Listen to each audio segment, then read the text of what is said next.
ಚಂದ್ರಾದಿಗಳು ಗತಿ ತಪ್ಪಿದರು, ಚಲಿಸುವ ಸೂರ್ಯ ಚಂದ್ರಾದಿಗಳು ಗತಿ ತಪ್ಪಿದರು, ನಾನಿನ್ನ ಮನೋರಥವ ಪರಿಹರಿಸದೆ ಬಿಡನು ನೃಪದ ಸುತೆ.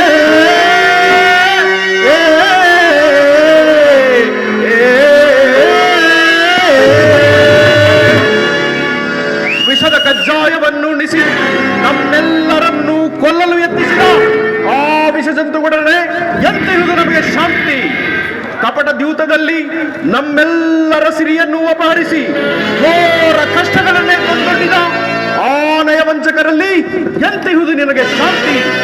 ತುಂಬಿದ ರಾಜಸಭೆಯಲ್ಲಿ ಸಹೋದರರ ಸತಿ ಎಂದು ತಾರತಮ್ಯವನ್ನರಿಯದೆ ಪಾಂಚಾಲಿ ಪಂಚ ಪಾಂಡವರ ಸತಿ ಬಾ ನನ್ನ ತೊಡೆಯನ್ನಲಂಕರಿಸು ಎಂದು ತೊಡೆ ತಟ್ಟಿ ತಟ್ಟಿ ತಟ್ಟಿ ಕೂರಲು ಕರೆದನಲ್ಲ ಆ ಕುರುಡನ ಮಗ ಕುನ್ನಿಕೋಣ ಅಂದೆಲ್ಲಡಗಿತ್ತಣ್ಣ ಈ ನಿನ್ನ ಶಾಂತಿ.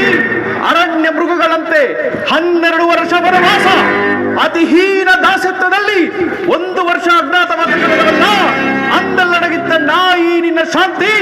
ಅದನ್ನು ಸ್ಮರಿಸಿ ಬಲವಿಲ್ಲ ಗಜ, ಬಲವಿಲ್ಲ.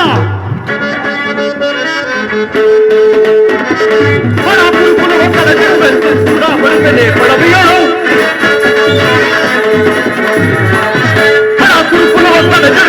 ಕೂಡ ಪಡಿತದೆ ಪಡವಿಯಳು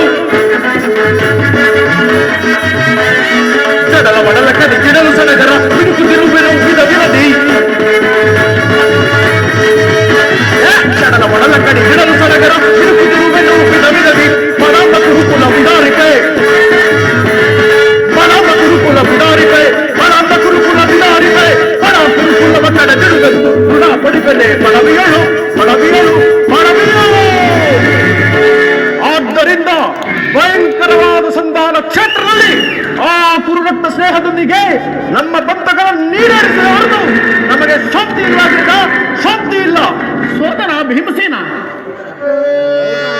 ನಿನ್ನ ಮನದ ಅಂತರಾಳದಲ್ಲಿ ಆಗುತ್ತಿರುವ ಭೀಕರ ಹೋರಾಟವನ್ನು ನಾನು ಬಲ್ಲೆ ತಮ್ಮ, ನಾನು ಬಲ್ಲೆ.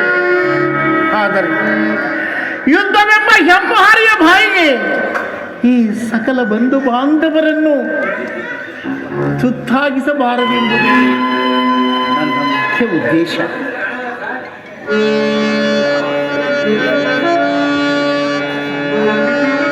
ಅಗ್ರಜ, ಈ ನಿಮ್ಮ ಶಾಂತಭಾವ ನುಡಿಗಳಿಂದ ದುರ್ಯೋಧನ ದುಗುಡವನ್ನು ಮರೆತಿರೆಯ ಹಿಂದೆ ಒದಗಿದ ಅಪಾರ ಅಪಮಾನ ಸಿಡುಗಳನ್ನು ತಂದೊದ್ದಿದ ಆ ನಯವಂಚಕರಲ್ಲಿ ನಿಮಗೆ ಶಾಂತಿಯೇ?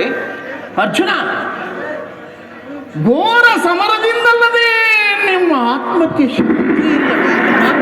ಸಹನೆಯಿಂದ ಪಡೆಯದ ಶಾಂತಿಯನ್ನು ಸಮರದಿಂದಲೇ ಪಡೆಯುವುದು.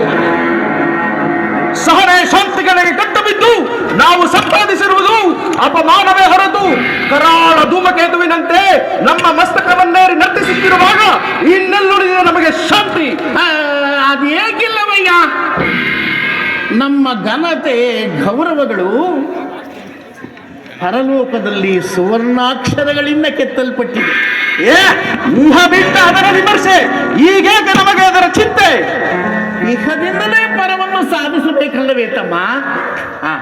ಶ್ರೀಕೃಷ್ಣ ಪರಮಾತ್ಮನು ಬರಲಿ, ಆತನ ಅಭಿಪ್ರಾಯವನ್ನು ತಿಳಿದು ಮುಂದಿನ ಕಾರ್ಯವನ್ನು ಆಲೋಚಿಸೋಣ.